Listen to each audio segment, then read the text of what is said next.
Hello guys! So sa video ito ay ipapakita ko kung paano mag-integrate.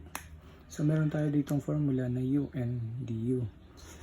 Ang gagawin natin doon sa numerator ay lalagay natin yung u, kukopyahin lang natin, and then n plus 1, constant yung number 1. And then sa denominator, n plus 1, and then plus c. So ito yung general power formula ng integration. Ngayon, paano natin ma-apply ito sa ibang formula? So, example, x squared. Paano natin siya ma-integrate? So, dito, wait lang, walang dx. Yan, meron dx. Ito, formula x squared dx. Paano natin siya ma-integrate? Para ma-integrate natin siya, square ng integration, susundin lang natin tong general formula. 2 is the n, 2 plus 1, and then 2 plus 1. So, ito yon. And then, ang mangyayari dito ay 2 plus 1 is 3. So, magiging x cubed over 3 plus c. Huwag natin kakalimutan yung c pagkatapos ma-integrate ito. So, ang magiging sagot niyan ay pwedeng magiging ganito. Nilabas natin yung 3. So, magiging 1 over 3 x cubed plus c. Pwedeng magiging ganyan yung sagot. At pwede rin ganito na ang sagot.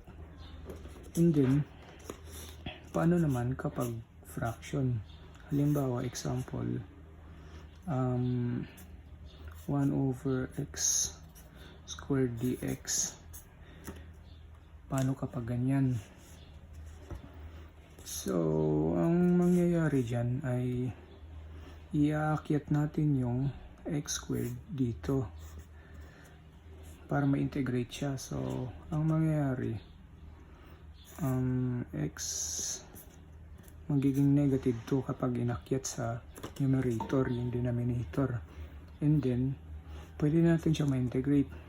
So, x negative 2, x to the power of negative 2 plus 1, and then, susulat yung power sa denominator, negative 2 plus 1, and then, magiging x negative 1 over negative 1 plus c. Hindi pa to tapos kasi bawal ang x sa negative 1. Ang rule kasi sa integration ay ang rule sa integration ay ang n bawal siya mag-equal sa negative 1. So ang mangyayari dito, ibababa natin yung x, and then iaakit naman natin yung negative 1. So, magiging negative 1 over x plus c. So, ito na yung sagot. Ayan. Ngayon, paano naman kapag number lang? Halimbawa, ayan, 3 dx. 3 lang.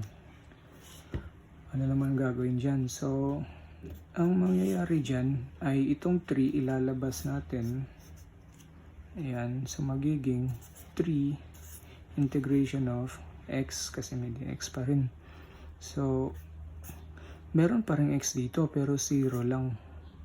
And then, plus 1. 0 plus 1. Ayan. So, ang magiging sagot dito ay 3x plus c. So, ayan yung magiging sagot. Ayan. I-apply na natin to sa nanda akong formula. Ito. Paano natin to may integrate? So, ito. Ang para di tayo mahirapan, isa-isahin muna natin ilalagay sa sa format. So magiging 3x cube, ganyan, and then plus lalabas yung 2, integration of wala dx, yung nga pala merong dx dito, and then plus 1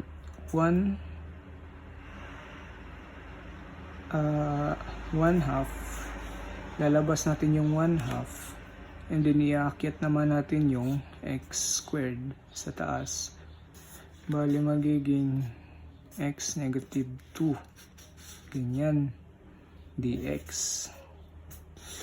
So i-integrate na natin. So ito serve lang din sa kaninang tinuro ko. So 3x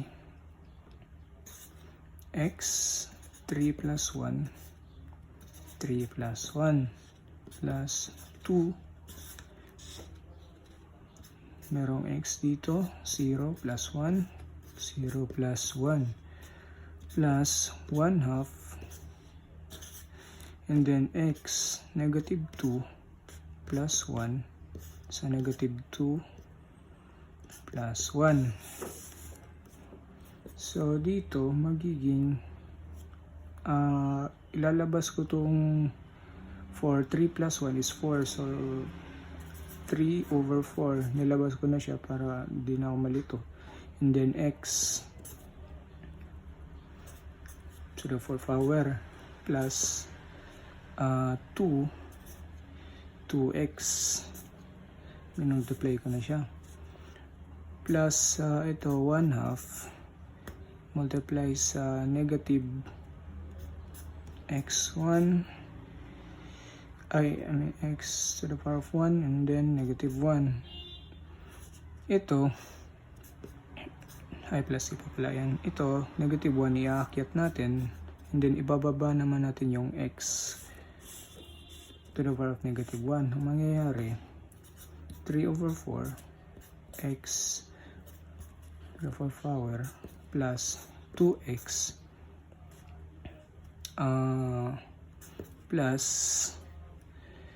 pag nababa natin to magiging negative 1 over 2x, 2 times x, kapag nababa na to 2 times x, and then yung negative 1 ay nasa taas na, plus c. So ito na yung magiging sagot.